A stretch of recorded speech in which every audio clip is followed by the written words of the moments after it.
குருவே சரணம். பொதுவாகவே இந்த கோங்குரா அப்படின்றது ஆந்திராவில் ரொம்ப ரொம்ப பிரசித்தம். நம்ம ஊரில் புளிச்சக்கீரை அப்படின்னு சொல்லுவோம். அதனுடைய பூ அதை பறித்து இது உலர்த்தியும் செய்யலாம், இல்லை ஃப்ரெஷ்ஷாகவும் போட்டுக்கலாம்.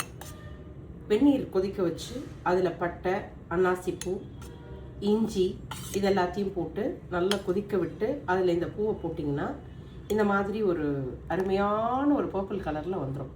இதில் ஒரு சின்ன துண்டு லெமனை கட் பண்ணி போட்டு காலையில் எந்திரிச்சோன்னே வெறும் வயிற்றில் இந்த தேநீரை எடுக்கும் பொழுது அவ்வளவு நல்ல ஒரு பலன்கள் நம்ம உடம்புக்கு கிடைக்கும்.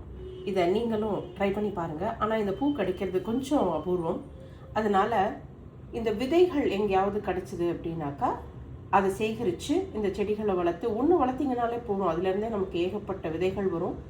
அதனுடைய இலை, பூ எல்லாமே நமக்கு பலன் கொடுக்குற ஒரு சமாச்சாரம் தான். அதனால தான் இந்த இயற்கை விவசாயம் அப்படிங்கிறது அவ்வளோ பெரிய விஷயமா இன்னைக்கு கொண்டாடப்படுது. நம்முடைய முன்னோர்கள் வாழ்ந்த வாழ்க்கைக்கு நாமளும் திரும்புவோம்.